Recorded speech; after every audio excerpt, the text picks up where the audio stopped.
Baga Chipz shot to fame after her appearance on RuPaul's Drag Race UK Season 1.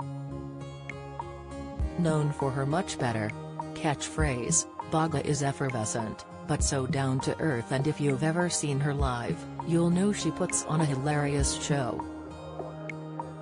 But what's it really like to be a drag queen? And how did she get started? Well, the 32-year-old says she accidentally fell into drag, rather than aspiring to be a drag queen from a young age. Speaking to the Mirror, she said, "I was living in Birmingham with a friend, a beautiful trans woman, and she got paid to dress up and walk around the club because she dressed very over the top and eccentric, and she dressed me up as Amy Winehouse one night for a night out." Get the news you want straight to your inbox. Sign up for a Mirror newsletter here. I looked all skinny and young and beautiful, and then I sing on karaoke, Amy Winehouse, and the next thing you know, the owner was asking me to work there once a week for £80, so I did that for like a year. Baga then realized that she could make a career out of what she'd been doing for fun, so decided to take her drag act all over the country. "I won a competition called Drag Idol, and then I just became a well-known drag queen in London," she said. "All my residencies were in the West End, and then I decided to audition for Drag Race, and the rest is history. The longer I did it, the more successful I got," she added. And success seemed to follow Baga Chipz as she made it to the final of both her season on Drag Race and on UK vs the World too. She said, "It's absolutely crazy when you're on that show, anything can happen.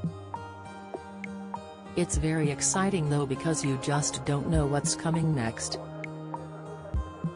You don't know who is going to be the guest judge, who is going home, somebody could just turn up."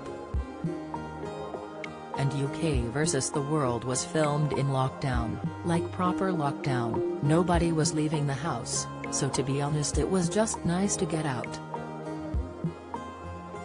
"I'd spent a year stuck indoors, and then obviously I could have conversations with people, and it was just brilliant. I'm lucky with my Drag Race experiences because I made it to the final on both, and I just love making great telly." Her time on the show has given her a large fan base, but with the support sadly also comes hate, and Baga admits she can't believe the audacity of trolls online. "For every hater out there I've got 1,000 lovers," she quipped. "I mean, I can't be that bad, otherwise I wouldn't have 500,000 followers. It's not just me though, it's anybody that goes on television. You have to have very thick skin because people are going to come for your looks, they'll call you names, comment on your weight.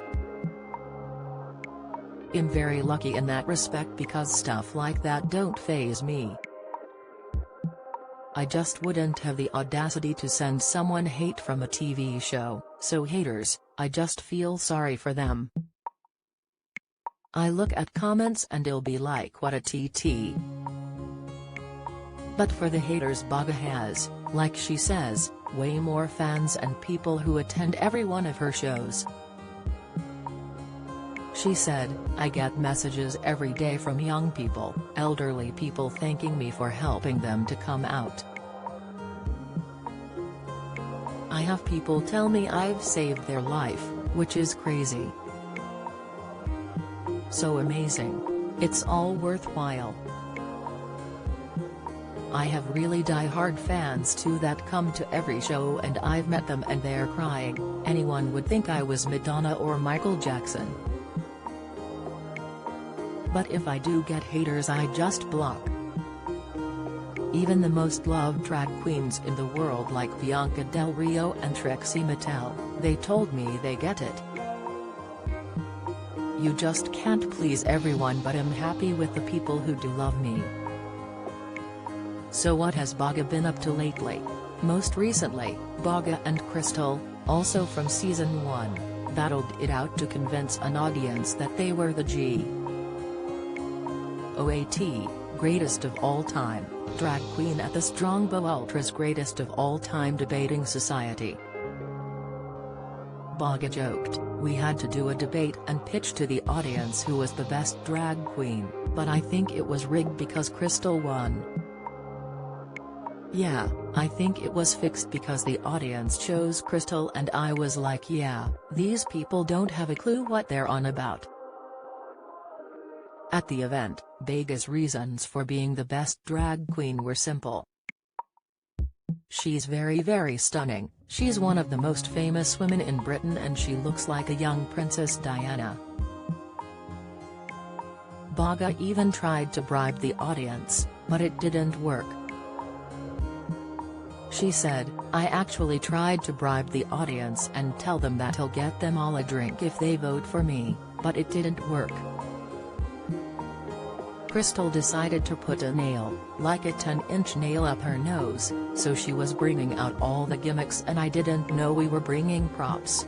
And for those aspiring drag queens out there who want to get into the industry, Baga has shared her top tips, warning that it's tough, but as long as you're authentic, you should be fine. Just be yourself. Or if you're a character, make it a character that's not been seen before, she suggested. Make people think, oh my god, this person is so different. But just be yourself and be authentic. You've got to put the work in as well, it costs a lot of money. When I first started though I got drag from charity shops, but then when you go on Drag Race there is a certain expectation that you have to look the bee's knees at all times. It's a very competitive industry. So how has Baga stood the test of time in the industry thus far? Well, she puts it down to her being very British and common as muck. "I think the thing that's helped me along the way and what people probably relate to is I just don't give a st," she added whilst laughing. "I like fish and chips, pints, basically the chav of drag. I just love a night out, I love to entertain people, I think I'm alright. I'm never nasty to anyone. I'm just myself.